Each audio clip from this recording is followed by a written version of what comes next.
ఏమంటాడంటే తెలంగాణ రాష్ట్రంలో గురుకుల పాఠశాలలన్నీ అద్భుతంగా ఉన్నాయని చెప్తా ఉన్నాడు. ఇంకా అంతేకాకుండా బీఆర్ఎస్ పార్టీ హయాంలో కేసీఆర్ గారి హయాంలో గురుకుల పాఠశాలను ఎవరు కూడా పట్టించుకోలేదని గొప్పగా మాట్లాడుతున్నాడు. ఇది చూస్తుంటే మనకు ఆశ్చర్యం అనిపిస్తూ ఉన్నది. లక్ష్మణ్ కుమార్ గారికి నేను ఒక ఆఫర్ ఇస్తున్నా. ఈ రాష్ట్రంలో ఏ జిల్లాలో ఏ ప్రాంతంలో ఒక్క గురుకుల పాఠశాలకైనా మీరు ఎక్కడికంటే అక్కడికి, నేను అంటున్న ముఖ్యమంత్రి గారి జిల్లాకు వెళ్దాం, అక్కడనన్నా ఒక గురుకుల పాఠశాలలో సరైనటువంటి వసతులు ఉన్నాయని అంటే ఇక అది ప్రజా క్షేత్రంలో తేల్చుకుందాం. నిజంగా కూడా ఇప్పుడు జరుగుతున్న సంఘటనలన్నీ కూడా నిదర్శనం కాదా? మీ కళ్ళు కనబడతలేవా? ఏ గురుకుల పాఠశాలలో చూసినా విపరీతమైనటువంటి సమస్యలతో సతమతం అవుతున్నారు. నిన్న నువ్వు మాత్రం గురుకుల పాఠశాలలు అద్భుతంగా ఉన్నాయని చెప్తివి. చెప్పేదానికి చేసేదానికి వాస్తవ పరిస్థితికి ఎక్కడైనా పొంతన ఉన్నదా? నిన్న కూడా వనపర్తి జిల్లాలో ఈ గోపాల్పేట్ మండలం బుద్ధారం సాంఘిక సంక్షేమ గురుకుల పాఠశాలలో 7గురికి విద్యార్థులకు ఎలుకలు కోరికి ఇప్పుడు కూడా ఆసుపత్రిలో ఉన్నారు. ఇక మీరేమో చాలా గొప్పగా ఉన్నాయని చెప్పబడుతుంది. ప్రతి ఏటా గురుకులాలు అద్భుతంగా బ్రహ్మాండంగా ఉన్నాయంటూ, అందుకే పేదల కోసం కేసీఆర్ గారు ఈ బ్రహ్మాండమైనటువంటి గురుకుల పాఠశాల వ్యవస్థ నిర్మాణం చేసినటువంటి విషయం తెలంగాణ ప్రపంచానికి అందరికీ కూడా తెలుసు. మీకు అర్థమైతలేదు, మీ కర్మ, మేమేం చేయలేం. నిన్న ఏమంటావు నువ్వు? కేసీఆర్ గారు చదువు కోసం ఒక్క స్కీమ్ కూడా తీసుకురాలేదట. అవగాహన లేని మంత్రి, నిన్నగాక మొన్న మంత్రి అయినవు. మాట్లాడే ముందు విషయాలు తెలుసుకోనన్నా మాట్లాడాలి. అసలు గురుకుల పాఠశాల వ్యవస్థ గురించి కానీ, విద్యా రంగం గురించి కానీ, ఈ రాష్ట్రంలో జరిగినటువంటి, ఈ రాష్ట్రంలో తీసుకున్నటువంటి కొత్త స్కీమ్స్ కానీ, అనేక ఇన్నోవేటివ్స్ కానీ, దేశంలో ఏ రాష్ట్రంలో కూడా ఏ ముఖ్యమంత్రి తీసుకున్నటువంటి విషయం నీకు అర్థం కాకపోతే మేము ఏం చేయలేం.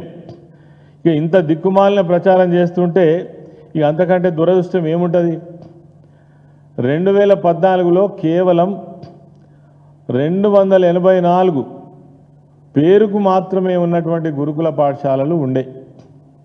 ఆ గురుకుల పాఠశాలల్లో అరాకొర వసతులతో అడ్మిషన్ కూడా తీసుకున్నటువంటి పరిస్థితులలో ఏదో ఉన్నాయా అంటే ఉన్నాయని నడిపినటువంటి పరిస్థితి ఉండే. అటువంటి గురుకుల వ్యవస్థను బ్రహ్మాండంగా 1023 గురుకుల పాఠశాలలను అప్గ్రేడ్ చేసి ఎస్టీల కోసం, ఎస్టీల కోసం, బీసీల కోసం, మైనారిటీల కోసం, అన్ని వర్గాల కోసం ఈ యొక్క గురుకుల వ్యవస్థను గొప్పగా తీర్చిదిద్దినటువంటి నాయకుడు కేసీఆర్ గారు.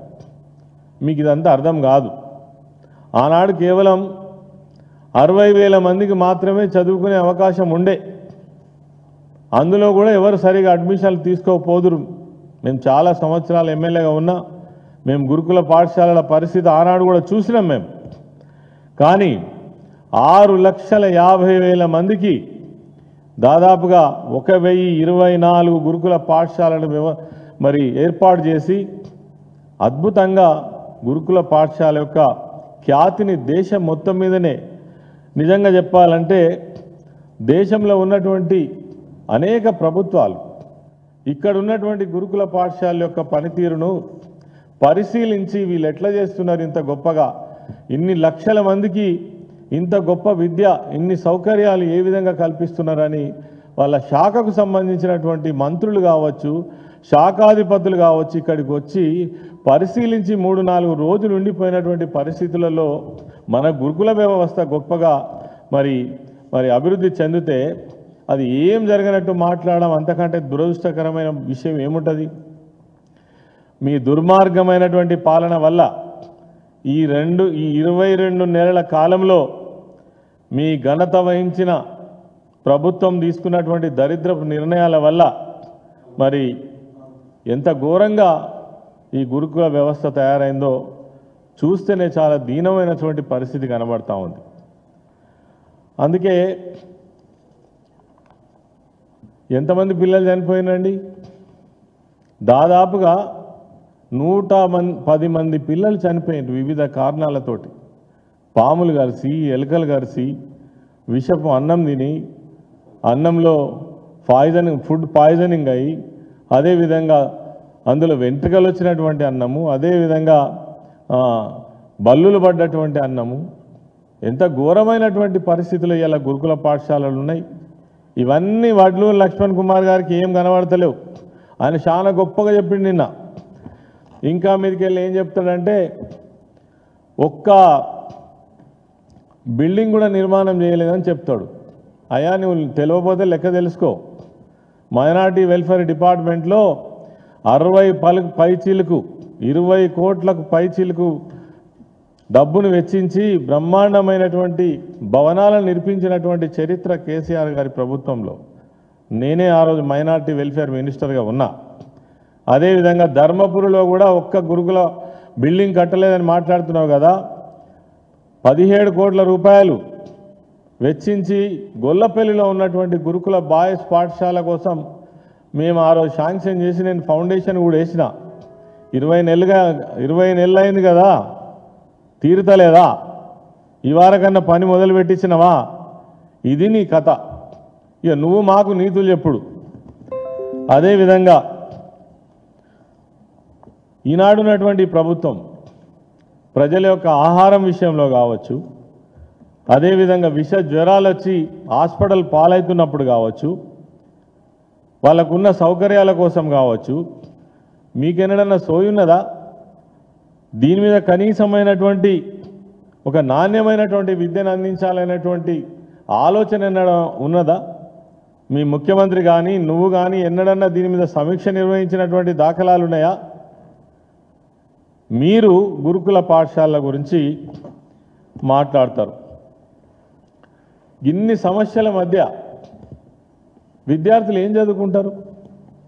గతంలో అసలు గురుకుల పాఠశాలలో ఒక్కసారి అడ్మిషన్ దొరికిందంటే ఆ విద్యార్థి కానీ విద్యార్థి తల్లిదండ్రులు కానీ మా కొడుకు భవిష్యత్తు మా కూతురు భవిష్యత్తు బ్రహ్మాండంగా ఉంటుందనేటువంటి నమ్మకంతో ఉండిరి. ఇలా మీ దుర్మార్గ పాలన వల్ల ఆ నమ్మకం పోయింది. ఈరోజు పేరెంట్స్లో కూడా ఆ నమ్మకం పోయింది. విద్యార్థులకు కనీసం అన్నం పెట్టలేనటువంటి దుస్థితి, పట్టెడు అన్నం పెట్టలేనటువంటి దుస్థితి. ఆనాడు మంచి మెనూతోటి మీరు ఇంట్లో కూడా తినలేనటువంటి ఒక ఉన్నతమైనటువంటి కుటుంబంలో కూడా అంత గొప్ప భోజనం చేయలేనటువంటి పరిస్థితులలో గురుకుల పాఠశాలల్లో సౌకర్యాలు కల్పించినటువంటి ప్రభుత్వం మా ప్రభుత్వం. మరి దీని మీద మీరు వక్రీకరించి మాట్లాడడం అంటే నిజంగా చెప్పాలంటే సూర్యుని మీద ఉమ్మేయడం తప్ప ఇంకొకటి కాదు. అదేవిధంగా మీరు ఈ గురుకుల పాఠశాల వ్యవస్థ కేసీఆర్ గారే తెచ్చారు కాబట్టి, దీన్ని ఎట్లయినా నిర్వీర్యం చేయాలి కాబట్టి, దీన్ని నామరూపాలు లేకుండా చేయాలి కాబట్టి మీరు చేసిన గొప్ప పని ఏందండి? యంగ్ ఇండియా సమీకృత గురుకుల పాఠశాలల పేరిట మీరు తెచ్చిండ్రు. 2 ఏళ్ళైంది కదా, ఎక్కడైనా ప్రారంభం చేసిండ్రా? ఎక్కడైనా ఒక బిల్డింగ్ కట్టినరా? ఒక్క విద్యార్థి కన్నా చదువు చెప్పిండ్రా? ఇంకా మీకున్నది 2.5 ఏండ్లే. మాటలు చెప్పుడు వేరు, చేతలు చేయడం వేరు. దీని కారణం ఏంది? అరే ఒకవైపు 1023-24 గురుకుల పాఠశాలలు గొప్పగా నడుస్తుంటే వీటిని మంచిగా ఇంకా గొప్పగా అభివృద్ధి చేసి దీంట్లో ఏమన్నా లోపాలుంటే సరిచేసి ఇంకా మీకు పెట్టబుద్ధి అయితే ఇవే గురుకుల పాఠశాలను ఇంకొక 1000 స్థాపించి ఇంకొక 6 లక్షల మందికి మీరు విద్యను అందించాల్సింది పోయి వీటిని మొత్తం సమూలంగా నాశనం చేసేటువంటి ఆలోచనలో భాగం కదా మీరు ఇవన్నీ చేస్తున్నది. అన్నం లేకుండా పిల్లల అడ్మిషన్ కాకుండా ఈ గురుకుల వ్యవస్థను నీరుగార్చే ప్రయత్నం చేస్తున్నారు కదా. ఇలా విద్యార్థుల ఎవరైతే తల్లిదండ్రులకు ఆత్మస్థైర్యం కోల్పోయేటువంటి విధంగా మీరు ప్రవర్తిస్తున్నారు. ఈ హత్యలన్నీ కాంగ్రెస్ పార్టీ రేవంత్ రెడ్డి ఇలా బాగా గొప్ప మాట్లాడినటువంటి అడ్లూరు లక్ష్మణ్ కుమార్ చేసిన హత్యలు కావా? మీరు కారకులు గారా? 110 మంది పిల్లలు చనిపోతే ఒక్క కుటుంబాన్ని ఇప్పటి వరకు పలకరించలే, వాళ్ళకి ఏమైందని అడగలే, ఎందుకు చనిపోయిందని ఒక సమీక్ష లేదు. మళ్ళీ ఇట్లాంటి సంఘటనలు జరగకుండా ఏమైనా చర్యలు తీసుకున్నారంటే దిక్కుమాలినటువంటి వ్యవహారం చేస్తూ ఉన్నారు. ఇంకా మీదికెళ్ళి మేము చాలా గొప్పగా చేస్తున్నాం, అప్పుడేం జరగలేదని దరిద్ర మాటలన్నీ మాట్లాడుతుంది. అది కాక ఈ పెద్ద ఆయన హరీష్ రావు గారికి ఛాలెంజ్ విసిరించు. హరీష్ రావు గారు ఎక్కడికి రమ్మంటే అక్కడికి వస్తామని. నీకు ముఖం ఉందా? నిజంగా వస్తావా? ఎన్ని సంఘటనలు ఇప్పుడు చూపిస్తాం మేము. అదేవిధంగా పరిపాలన వదిలేసి మీరు రాజకీయాలు కావాలి. మీకు విద్యార్థుల చదువు మీద మీకేం ఆలోచన ఉంటుంది? మీకేం సోయి ఉంటుంది? అసలు ఒక్కొక్క వ్యవస్థ మీద ఎవరికి వాళ్ళు మీ వ్యక్తిగత భవిష్యత్తు కోసం ఆలోచించుకుంటున్నారు. మీ వ్యక్తిగత స్వలాభాల కోసం, మీ వ్యక్తిగత సంపాదన కోసం ఇలా మంత్రులంతా చేసే పని అదే కదా. మీ మాట మేం చెప్తున్నది కాదు, ప్రజలు బహిరంగంగా మాట్లాడుకుంటున్నటువంటి మాటలే మేము చెప్తున్నాం.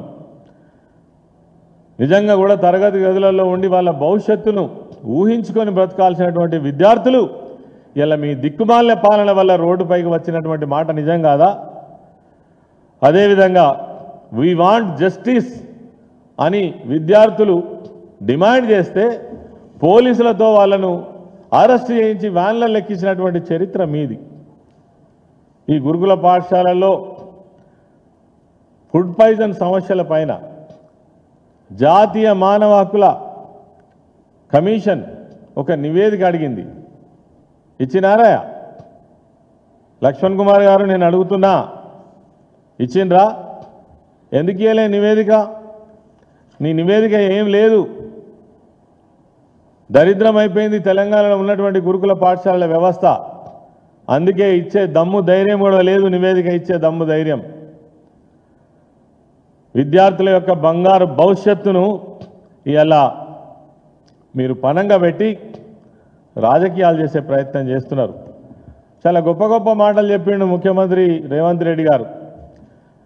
గురుకుల బాట పడతా, నేనే స్వయంగా మానిటర్ చేస్తా, ఎవడైనా ఫుడ్కు సంబంధించినటువంటి విషయంలో ఎవరైనా పిచ్చి పిచ్చి పనులు చేస్తే వాళ్ళ జైలుకు తోలుతా అంటివి కదా. ఏమాయ మరి? ఎక్కడ బాట పట్టినావు? ఏ గురుకుల పాఠశాలకు పోయినావు? నీ మంత్రి ఎక్కడికి పోయిండు? నువ్వెక్కడికి పోయినావు? నీ చర్యలు ఏమైనాయి? అదేవిధంగా ఈ మాటలు చెప్పుడు మాత్రం మస్తుగా చెప్తారు. రేవంత్ రెడ్డి కావచ్చు, లేదంటే వాళ్ళ మంత్రులు కావచ్చు, నేర్చుకున్నారు. ఒకళ్ళని చూసి ఒకళ్ళు నేర్చుకున్నారు. ఇక అదే పాట. మరి మీ నిర్లక్ష్యం వల్ల దాదాపు ఇంతమంది విద్యార్థులు బలైనరు. ఎవరు సమాధానం చెప్తారు? అదే కాకుండా వడ్లూరు లక్ష్మణ్ కుమార్ గారు ఇప్పుడు ఏం చేస్తున్నారు? ఆయనకు మంత్రి పదవి దొరికింది కదా, ఆయన వాళ్ళ ముఖ్యమంత్రిని ప్రసన్నం చేసుకోవడమే పని, ఇంకోటి లేదు. మా ముఖ్యమంత్రి గారు చాలా గొప్పోడు, దండోడు, మేము చాలా బాగా చేస్తున్నాం. ఆ కళలలోనే ఉండుని మీరు. ప్రజలు మీ గురించి ఏమనుకుంటున్నారో ప్రజాక్షేత్రంతో తేలుతుంది. అదేవిధంగా ఒదికేమో ముఖ్యమంత్రి గారు తెలంగాణ రేజింగ్ అంటాడు. నిన్న లక్ష్మణ్ కుమార్ గారేమో ఇక ఇక్కడ చాలా ఆర్థిక ఇబ్బందులు ఉన్నాయని అంటాడు. మరి ఎవరు చెప్పేది నిజం? ఆయనేమో ఒక సందర్భంలోనేమో ఒక్క పైసా ఉడతలేదు, నేను ఎట్లా స్కీములు అమలు చేయాలి, నన్ను గోసుక తిందని ముఖ్యమంత్రి అంటాడు. మేము ఆర్థికంగా చాలా బాగున్నాము అని ఈయన చెప్తాడు. అంటే మీకు అవగాహన ఉన్నదా? కోఆర్డినేషన్ ఉన్నదా? ముఖ్యమంత్రికి మంత్రులకు మధ్య కూడా అసలు ఏం జరుగుతుందో కూడా తెలియదు మీకు. అదేవిధంగా పెద్ద పెద్ద మాటలు చెప్పుడు వేరు. మీరు గ్రీన్ ఛానల్ ద్వారా వాళ్ళ ఉద్యోగుల జీతాలు ప్రతి నెల ఇస్తామంటారు, కాంట్రాక్టు ఉద్యోగస్తుల జీతాలు. మరి ఏవి 5 నెలలు అవుతుందండి.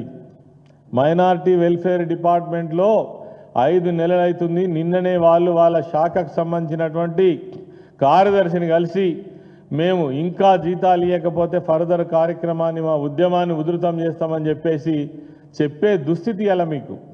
అదేవిధంగా ఎస్టీ వెల్ఫేర్లో కావచ్చు, మన సాంఘిక సంక్షేమ శాఖలో 2 నెలల నుంచి జీతాలు లేవు. మరి నువ్వేమో గొప్పగా చెప్పబడుతుంది. వెంటనే ఉద్యోగస్తులకు జీతభత్యాలు చెల్లించాలి. అదేవిధంగా ప్రచారం పేరిట మీరు తమాషాలు చేయడం, గురుకులాల్లో రకరకాల కారణాలతో కుక్క కాట్లతో, పాము కాట్లతో, ఎలుక కాట్లతో గురవుతున్నటువంటి విద్యార్థులను కాపాడేటువంటి ప్రయత్నం చేయాలి.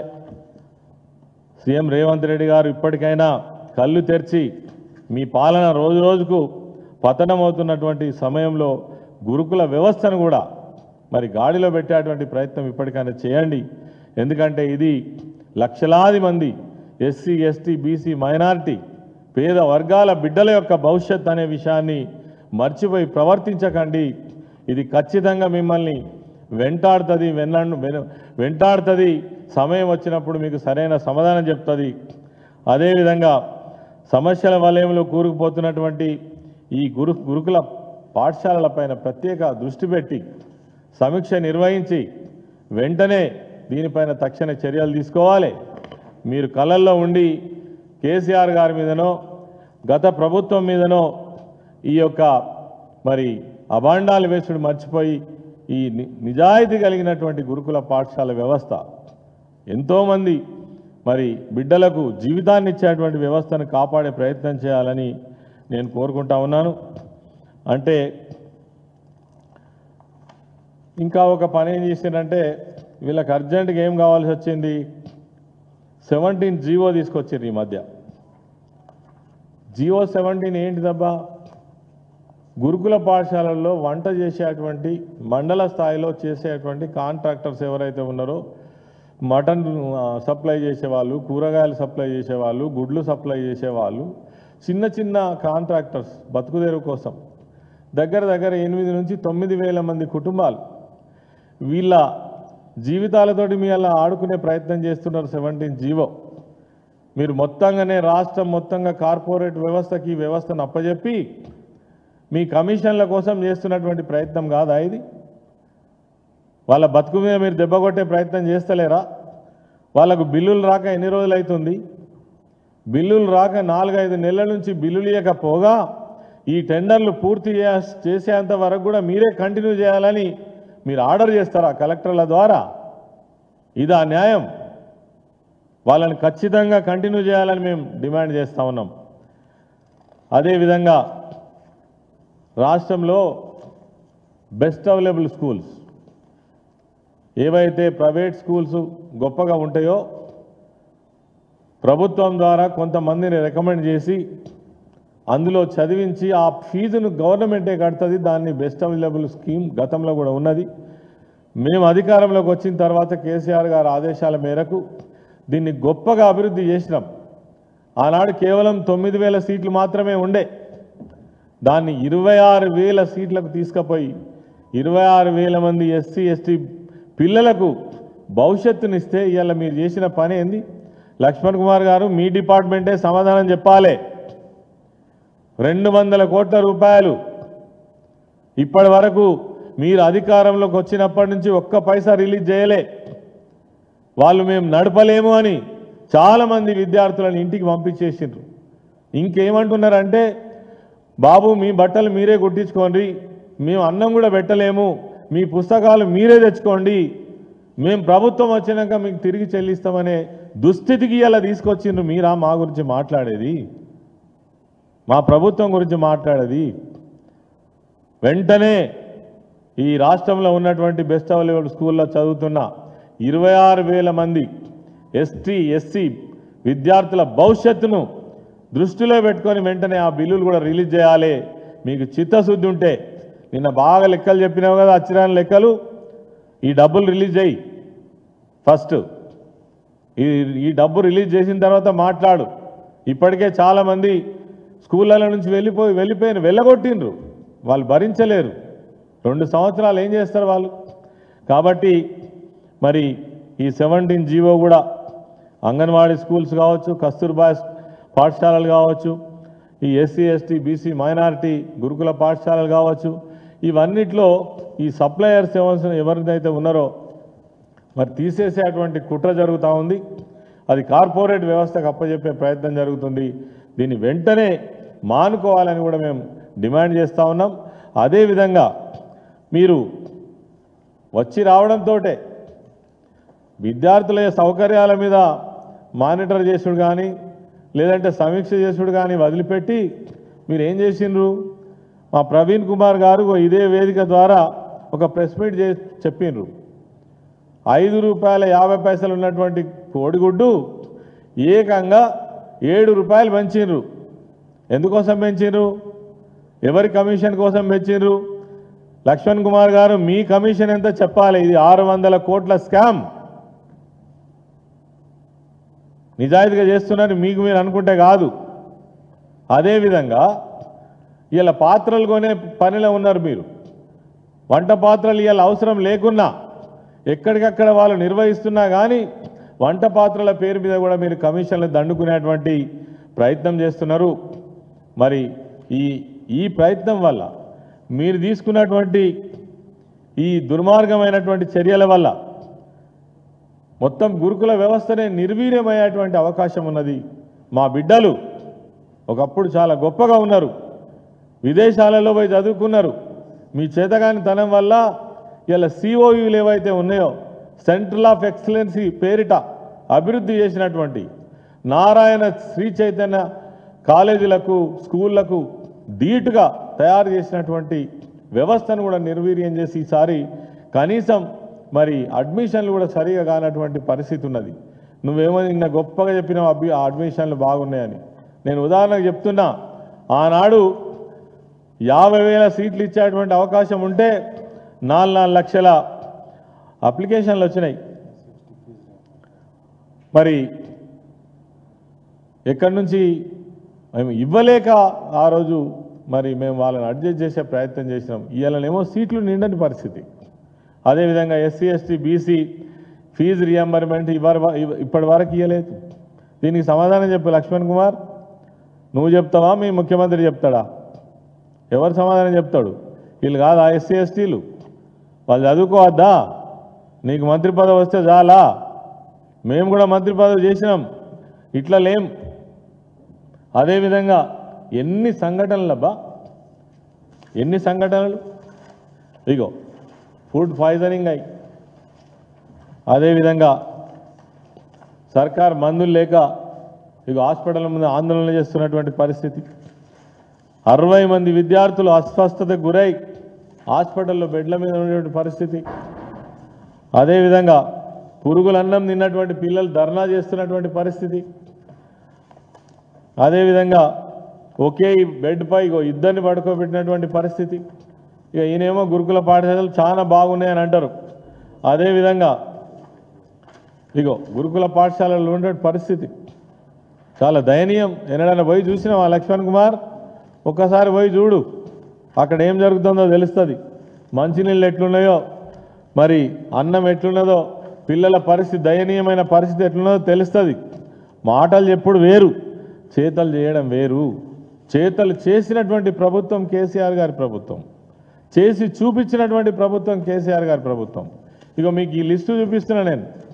110 మంది చనిపోయినటువంటి పిల్లల యొక్క లిస్టు.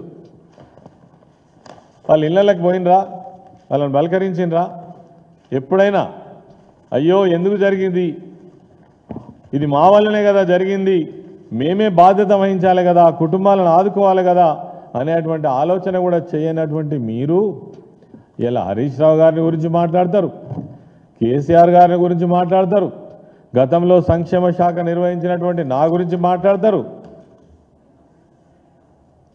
మీ విజ్ఞతకు వదిలేస్తున్నాం. ఇవన్నీ కూడా ప్రజలు చూస్తున్నారు. జగిత్యాల జిల్లాలో అసలు ఎన్ని గురుకుల పాఠశాలలు తీసుకువచ్చినాం. అదేవిధంగా స్టడీ సర్కిల్ కూడా జగిత్యాలలో పెట్టించినాం ఎస్సీల కోసం. ఎప్పుడైనా పోయినావా? చూడొక్కసారి. స్టడీ సర్కిల్ అంటే ఏందో తెలుసా లక్ష్మణ్ కుమార్ నీకు? పోటీ పరీక్షలు ఎట్లా నిర్వహిస్తారో తెలుసా? ఇవన్నీ కొంచెం ట్రైనింగ్ అయినాక మాట్లాడు.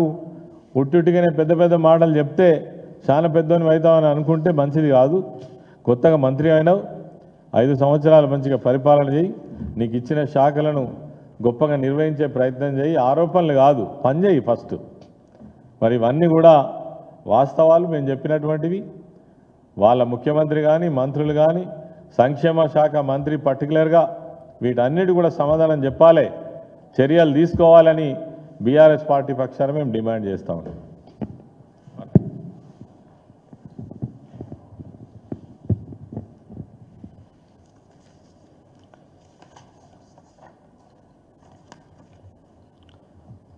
మీడియా మిత్రులకు నమస్కారం. ఇవాళ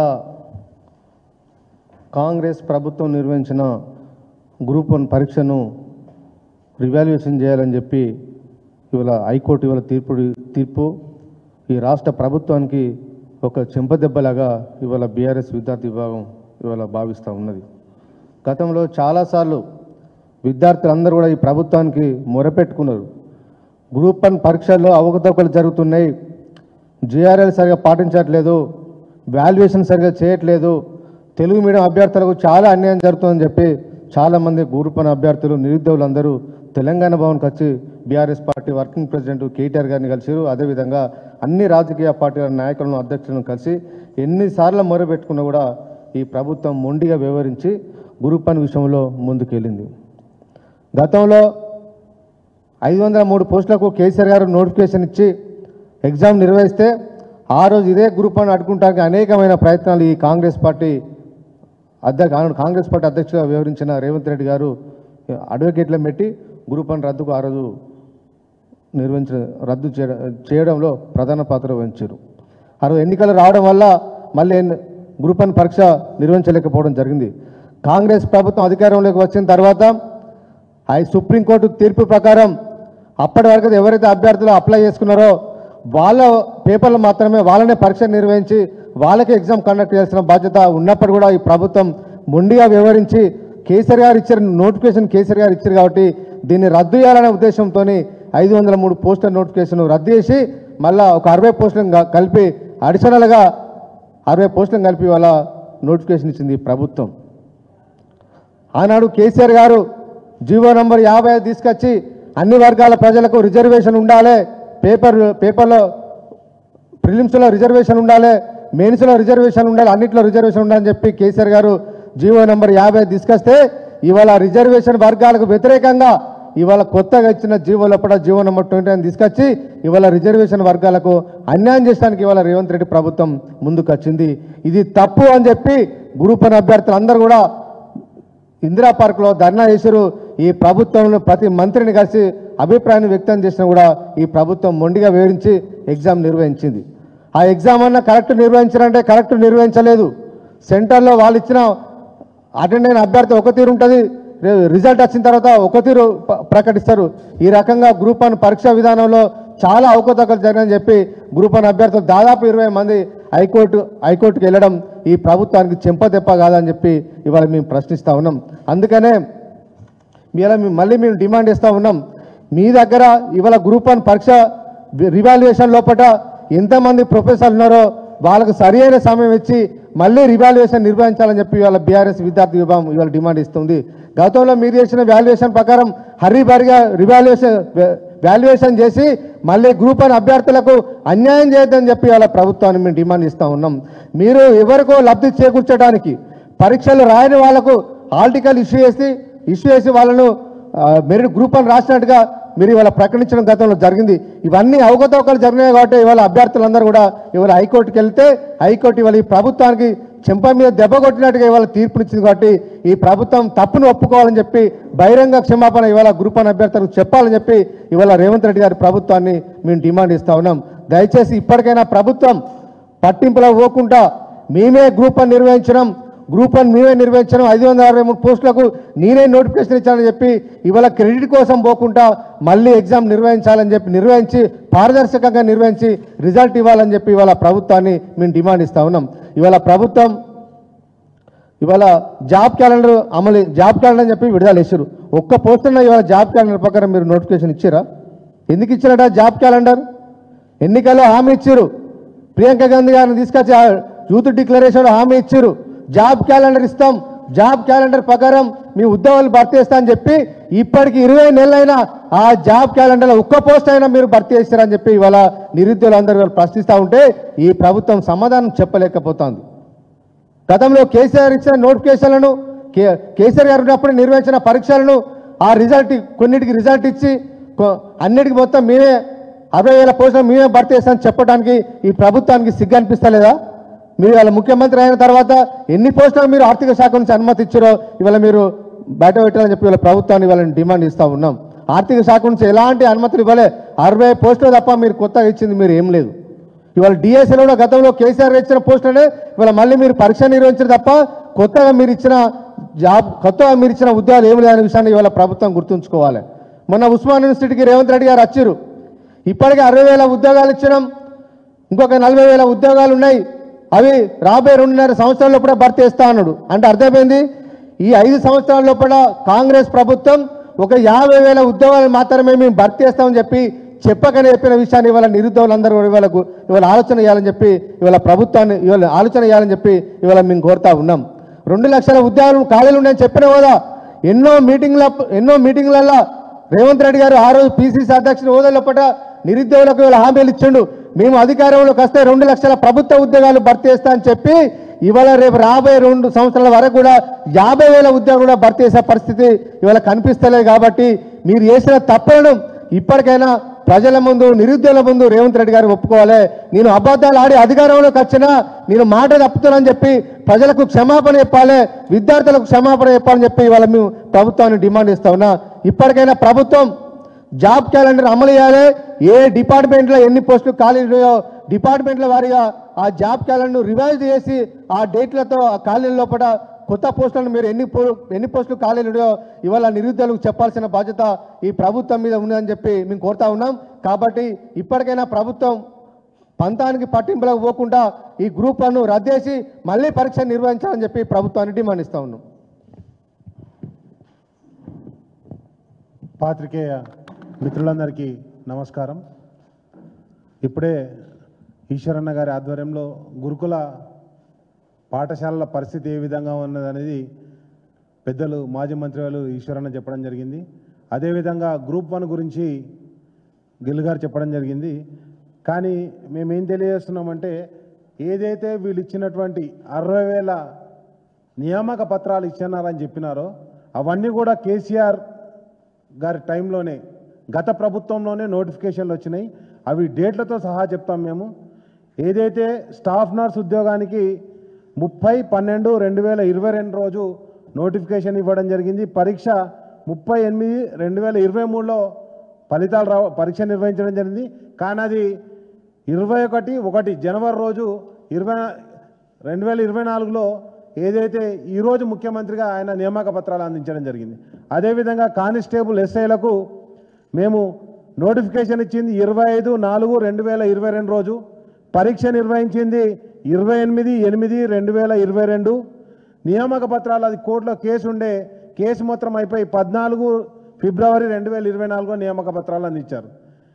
ఇవన్నీ కూడా నోటిఫికేషన్లు, అది గురుకుల టీచర్ కావచ్చు, గ్రూప్ 4 కావచ్చు, గ్రూప్ 3 కావచ్చు, టీచర్స్ డిఎస్సి కావచ్చు, అదేవిధంగా గ్రూప్ 1 కావచ్చు, లెక్చరర్లు కావచ్చు, ఏడబ్ల్యూఈస్ ఏఈస్ మొత్తం 50,127 ఉద్యోగాలను కేసీఆర్ గారి ప్రభుత్వం ఎగ్జామ్ నిర్వహించి రిజల్ట్ మొత్తం రెడీగా పెడితే వచ్చి ఆ పత్రాలు ఇచ్చి ఇవన్నీ కూడా నేనే నిర్వహించిన అని చెప్పుకుంటూ ఇప్పటి వరకు ఒక్కటన్నా గ్రౌండ్ టెస్ట్ పెట్టిండా, ఒక్కటన్నా ఎగ్జామ్ కండక్ట్ చేసిండా?